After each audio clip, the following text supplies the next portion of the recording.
Hello everyone, welcome to our channel study with lockdown. हम तैयारी करा रहे हैं सीटेट और टेट के ईवीएस की। तो let starts our chapter EVS class third chapter first, डाल डाल पर ताल ताल पर। माँ, आज मुझे स्कूल भेज दो ना, 2 दिन से घर में बैठे बैठे बोर हो गई हूँ, पूनम बोली। माँ ने जवाब दिया, तुम्हें अभी भी बुखार है, बाहर जाकर चारपाई पर लेट जाओ। चारपाई पर लेटे लेटे पूनम को नींद आ गई। अचानक उसके चेहरे पर कुछ गिरा। वह हड़बड़ाकर उठी। उसने अपने गाल पर हाथ लगाया। उफ, यह किसकी शरारत है, कबूतर की या कौवे की? कौवे की ही लगती है। तो सीटेट और टेट करने वाले स्टूडेंट्स, आपको ये मेरा वीडियो आपके लिए बहुत ही यूजफुल है। मेरा चैनल पर आइए और मेरे वीडियो को देखिए। मैं एक एक पॉइंट आपको एकदम डीपली और समझाती हूँ ताकि आपका कॉन्सेप्ट क्लियर हो जाए। आप मेरे वीडियो को ध्यान से देखिए, ये आपके लिए बहुत ही यूजफुल है। बस आपका कॉन्सेप्ट क्लियर हो जाए और आपका टेट और सीटेट जो एग्ज़ाम दे रहे हैं वो आपका निकल जाए। मेरी शुभकामनाएं आपके साथ है। आप मेरे चैनल पर बने रहिए। मैं आपके लिए हर संभव प्रयास करूँगी, आपके लिए हर संभव वीडियो लाने का प्रयास करूँगी, आपका मोटिवेशन भी करूँगी और आपको बताऊँगी भी कि आप एग्ज़ाम हॉल में जाएंगे तो क्या क्या सावधानी रखेंगे। मैं इसके लिए जल्द ही वीडियो लाने वाली हूँ कि आप एग्ज़ाम देते समय क्या क्या सावधानी रखेंगे। अब आगे शुरू करते हैं चैप्टर कि यह बोलती है कि ये तो कौवे की शरारत लगती है। तो बच्चे अपने आसपास की चीज़ों को देखकर समझकर बहुत कुछ सीखते हैं। इस अध्याय से भी कक्षा के बाहर की दुनिया का अवलोकन कराया जाए। कक्षा में बैठकर केवल पढ़ाया ना जाए। यहाँ पर बताया जा रहा है कि बच्चे जो हैं बाहर की दुनिया का अवलोकन करके भी सीखते हैं। ये एक पॉइंट है कि बच्चे केवल कक्षा में बैठकर सीखते नहीं हैं, ये चाहते हैं कक्षा में बैठकर केवल ना पढ़ाया जाए। बच्चों को कैसे पढ़ाया जाए? बच्चे को बाहर की दुनिया का भी अवलोकन कराया जाए। ये आपका सीटेट के लिए ये इम्पॉर्टेंट पॉइंट है कि बच्चे जो है जल्दी कैसे सीखते हैं, केवल कक्षा में बैठकर नहीं, ये बाहर की दुनिया से कांटेक्ट होते हैं तो वो जल्दी सीखते हैं। आगे देखिए क्या होता है। पूनम ने पेड़ पर कई जानवर देखे। तुम्हें चित्र में पेड़ पर कौन कौन से जानवर दिखाई दे रहे हैं, उनको नाम लिखिए। अब इस पॉइंट पर दिया गया है कि बच्चे जो होते हैं अपने आसपास की चीज़ों को देखकर जल्दी सीखते हैं कि पक्षी जो होते हैं पेड़ पर बैठते हैं, पशु जो होते हैं ज़मीन पर रहते हैं, कौन कौन से पेड़ पर जानवर है वो सारे देखकर वो नाम लिखेंगे। ज़मीन से पूनम ने एक पत्ता उठाया और बीट को पोंछा। बीट जो उसने कबूतर ने या कौवे ने किया था। गाल अभी भी चिपचिपा था। उसने सोचा सामने तालाब में धो देती हूँ। पूनम जो है तालाब में बीट धोने आई है। अब देखिए क्या होता है। पूनम ने तालाब पर किन किन जानवरों को देखा। यहाँ पे चित्र देखकर उनके नाम लिखे। यहाँ पे तालाब के पास कौन कौन से जानवर हैं ये यहाँ पे वो आपको देखना है। ये बच्चों के लिए है, बच्चे देखेंगे। किताब में जानवर शब्द का इस्तेमाल। अब यहाँ आपके लिए है कि किताब में जानवर शब्द का इस्तेमाल जो है सभी जानवरों के लिए, कीड़े के लिए, पक्षी, स्तनधारी आदि के लिए किया गया है। सभी जंतुओं के लिए जानवर का प्रयोग किया गया है। तो इस उम्र में बच्चे जो होते हैं कीड़े मकोड़े या सांप और छिपकली का अधिक बारीकी से वर्गीकरण नहीं कर सकते हैं। जो बच्चे होते हैं, छोटे बच्चे, क्लास थर्ड के लेवल के बच्चे होते हैं, वो सभी को जानवर ही बोलते हैं। वो कीड़े को भी, पक्षी को, स्तनधारी सबको क्या करते हैं, जानवर ही बोलते हैं। तो हमको क्या करना, आप भी पता करें बच्चे जानवर सबसे क्या समझते हैं और बच्चों को विभिन्न जानवरों और की जानकारी इकट्ठी करने के लिए प्रेरित करें। तो यहाँ पे जब बच्चे थर्ड क्लास के लगभग होते हैं तो वो बच्चे जानवर में भेद नहीं कर पाते। किसी भी पशु पक्षी कीड़े मकोड़े को देखकर वो जानवर ही उसका निष्कर्ष निकालते हैं। तालाब पर दिखे जानवरों का अभिनय एक्शन करके दिखाओ। कौन सा जानवर क्या हरकत करता होगा, जानवरों की अलग अलग आवाज़ें भी निकालो। तो यहाँ इस पॉइंट पर दिखाया गया है कि अगर हम जानवरों की एक्शन करके जानवरों की अलग अलग आवाज़ें निकालकर अलग अलग हरकत करके दिखाएंगे तो बच्चे जल्दी समझेंगे कि कौन सा जानवर क्या हरकत करता है या बच्चा कौन सा जानवर कैसी आवाज़ें निकालता है। बच्चों को जल्दी ऑब्जर्व होगा, बच्चे जल्दी सीखेंगे। जानवरों के चलने का ढंग अलग अलग होता है। बिल्कुल, जानवर जो होते हैं अलग अलग ढंग से चलते हैं। कुछ चलते हैं तो कुछ रेंगते हैं। कुछ जानवर जो हैं चलते हैं तो कुछ जानवर रेंगते हैं। कुछ उड़ते हैं कुछ जानवर उड़ते हैं तो कुछ जानवर क्या होते हैं, तैरते हैं, कुछ जानवर तैरते हैं। अब क्या होता है, इसके लिए कुछ पैरों की मदद लेते हैं तो कुछ पंखों की, तो कुछ पूंछ का सहारा लेते हैं। अब देखिए यहाँ पे कुछ जानवरों को जो चलने का ढंग अलग लगता है, तो कुछ चलते हैं, कुछ रेंगते हैं। तो कुछ जानवर जो है उड़ते हैं, कुछ तैरते हैं, कुछ पैरों की मदद लेते हैं। तो आपको यहाँ पे देखना है कि कौन कौन से जानवर, यहाँ बच्चों को बताया जाएगा कि कौन कौन से जानवर उड़ते हैं। तो यहाँ उड़ने वाले जानवरों का नाम लिखेंगे, उड़ने वाले जानवरों को लिख देंगे। मान लीजिए लिख देंगे चील, ये जानवर उड़ता है। और क्या लिख देंगे, मान लीजिए लिख देंगे कौवा, ये बच्चों को बताया जाएगा, बच्चे कौवा। मान लीजिए यहाँ पर लिख दिया जाएगा बाज, ये सब उड़ने वाले पक्षी हैं। तो उड़ते हैं, जो उड़ते हैं वो जानवर हैं। यहाँ पर रेंगते हैं जानवर, यहाँ पे रेंगने वाले जानवर क्या है, सांप, और क्या है मगर, ये रेंगते हैं, नहीं रेंगते नहीं, ये रेंगते नहीं, ये कछुआ, क्या है कछुआ, कछुआ ये रेंगते हैं, धीरे धीरे चलते हैं। कछुआ भी नहीं, कछुआ होगा बच्चों, ये बच्चों से आप पूछेंगे कछुआ होगा कि या फिर केचुआ होगा, तो बच्चे बताएंगे कि कछुआ होगा कि केचुआ होगा। तो यहाँ पे बच्चों को आप बताएंगे कि कौन सा जानवर रेंग कर चलते हैं, यानी कि पैर नहीं होता, रेंगते हैं। कौन से जानवर चलते हैं और कौन से जानवर फुदकते हैं। फुदकने वाले जानवर भी होते हैं, जैसे चिड़िया होती है गौरैया। पंख वाले कौन कौन से जानवर होते हैं, ये सारे बच्चे बताएंगे। जानवर अलग अलग जगह पर आते हैं, कुछ पेड़ पर आते हैं तो कुछ पानी में। यहाँ है कि जानवर जो है अलग अलग जगह पर आते हैं, जानवरों के रहने का जगह अलग अलग रहता है। कुछ पेड़ पर आते हैं तो कुछ पानी में रहते हैं, कुछ ज़मीन पर आते हैं तो कुछ उसके नीचे, तो कुछ तो हमारे घरों में भी रहते हैं। हाँ बिल्कुल जानवर रहते हैं। तो जानवर जो है अलग अलग जगह पर रहते हैं। तो अलग अलग जगह पर रहने का कौन कौन स्थान है कि कुछ जानवर कहाँ रहते हैं, पेड़ पर रहते हैं, कुछ पानी में भी रहते हैं, कुछ ज़मीन पर भी रहते हैं, कुछ ज़मीन के नीचे भी रहते हैं, और कुछ तो हमारे घर में भी रहते हैं। तो जानवरों के रंग, रूप, चाल, आवाज़ आदि को देखना और नकल करना बच्चों को बहुत रोचक लगता है। यहाँ पे जानवरों की विविधता देखकर उनके अलग अलग समूह बनाने से ही वर्गीकरण की शुरुआत होती है। यहाँ वर्गीकरण की शुरुआत कैसे होती है कि जानवरों की विविधता देखकर उनके अलग अलग समूह बनाने से हम क्या करते हैं, वर्गीकरण देखते हैं, वर्गीकरण की शुरुआत होती है। नीचे दिए चित्रों को ध्यान से देखो, इनमें जो जानवर तुम्हारे घर में नहीं रहते उनमें रंग भरो।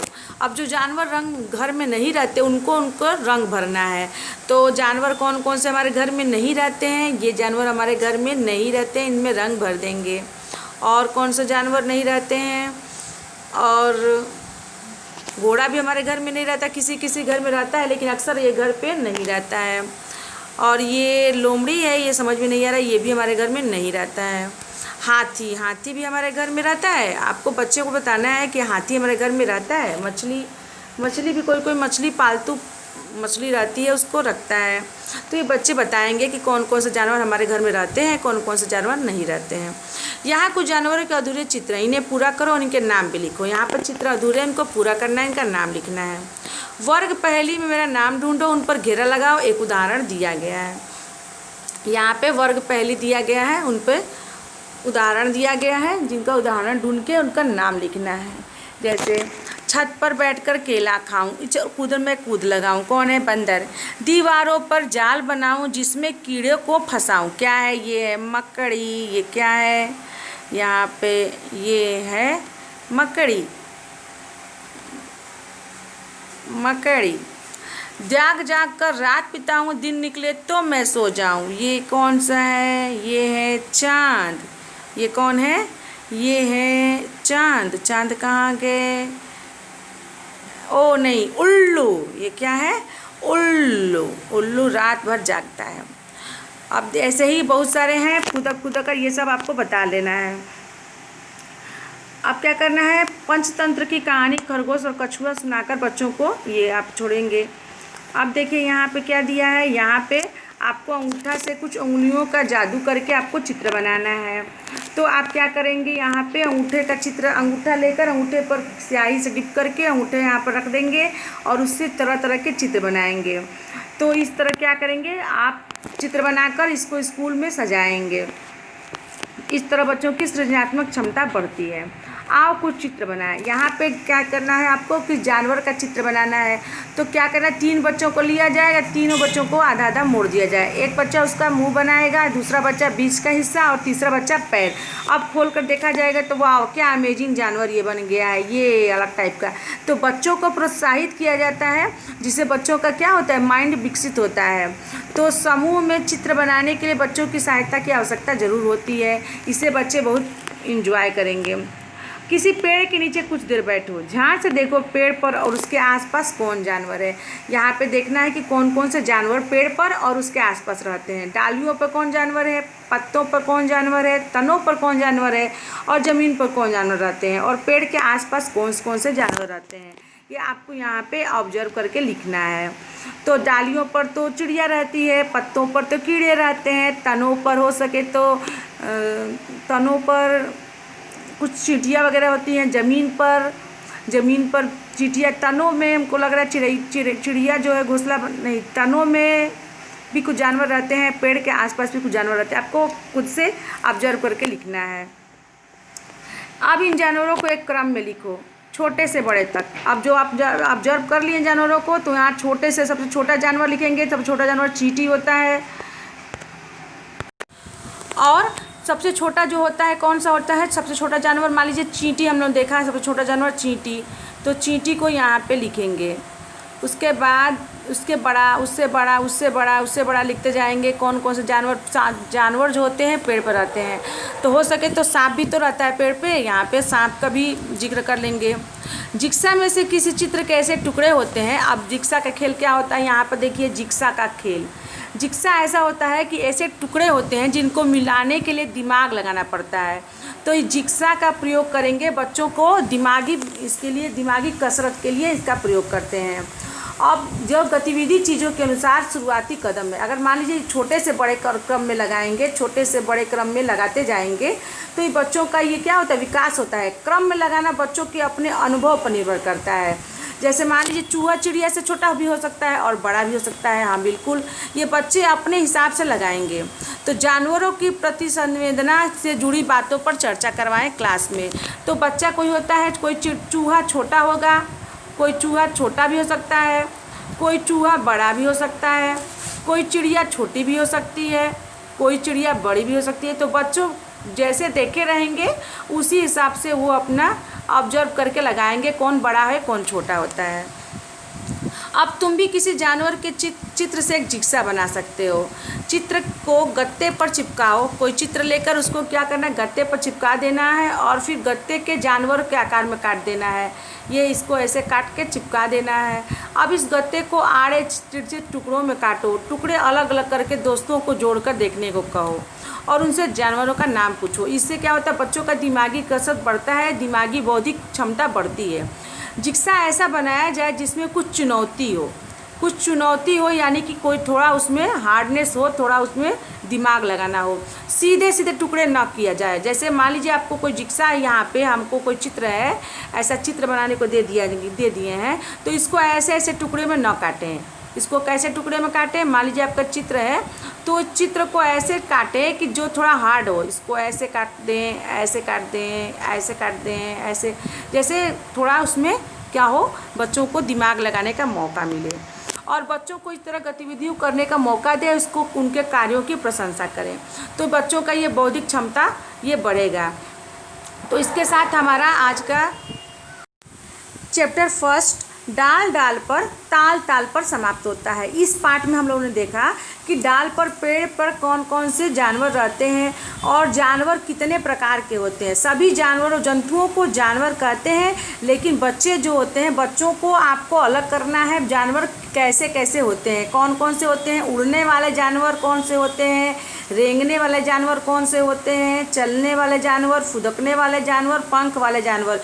यहाँ बच्चों को इसमें अंतर बताया गया है और बताया गया है कि जानवर जो होते हैं वो क्या करते हैं, वो इस पहेली द्वारा जानवर को कौन कौन सी विशेषता है। जैसे कि बंदर जो होता है वो केला खाता है और उछल कूद करता है। बंदर केला खाता है, उछल कूद करता है। मकड़ी क्या करती है, दीवारों पर जाल बनाती है और कीड़े को फंसाती है। और रात भर जाग कर कौन बिताता है, उल्लू। टर्टर की रट कौन लगाता है और फुदक फुदक कर पानी में जाता है, इससे होता है मेढक। बारिश के बाद नज़र में आऊँ, पाँव नहीं पर रेंगता जाऊँ, ये होता है केचुआ। जो बारिश के बाद नज़र आता है, पाँव नहीं रहता है लेकिन रेंगता जाता है। धीमी चाल से चलता जाऊँ, दौड़ में फिर भी जीत में पाऊँ, ये कछुआ के बारे में बोला गया है, जो शुरू से ही हमको पता है कि कछुआ और खरगोश की कहानी क्या होती है।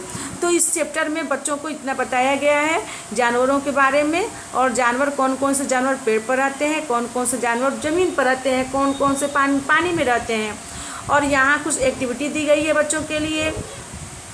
यहाँ पे डालियों पर रहने वाले, पत्तों पर रहने वाले, तने पर रहने वाले, ज़मीन पर रहने वाले, पेड़ के आसपास रहने वाले जानवरों के बारे में आपको बताया गया। बच्चे ऑब्जर्व किए हैं और साथ में बच्चे अपने हिसाब से बड़े से छोटे क्रम में जानवरों को रखे हैं। बड़े से छोटे, छोटे से बड़े क्रम में जानवरों को रखते जाएंगे। और साथ में हम लोगों ने देखा जिक्सा का खेल। जिक्सा कैसे बनाना है, जिक्सा को टेढ़ा मेढ़ा काट कर बच्चों के सामने रखना है, जिससे बच्चे उसमें अपने बौद्धिक क्षमता का विकास कर सकें। इसी के साथ चैप्टर समाप्त होता है। जल्द ही दूसरे चैप्टर के साथ फिर हाजिर होते हैं। तब तक के लिए आप धन्यवाद। आप इस चैप्टर को ध्यान से देखिए। अगर मेरा वीडियो अच्छा लगे आपको तो लाइक शेयर सब्सक्राइब जरूर कर दीजिएगा, और हाँ, बेल आइकन दबा दीजिएगा ताकि आपको नोटिफिकेशन मिल जाए मेरे अगले वीडियो के लिए। ये आपके लिए सीटेट और टेट के स्टूडेंट्स के लिए बहुत ही लाभदायक है। तब तक के लिए धन्यवाद।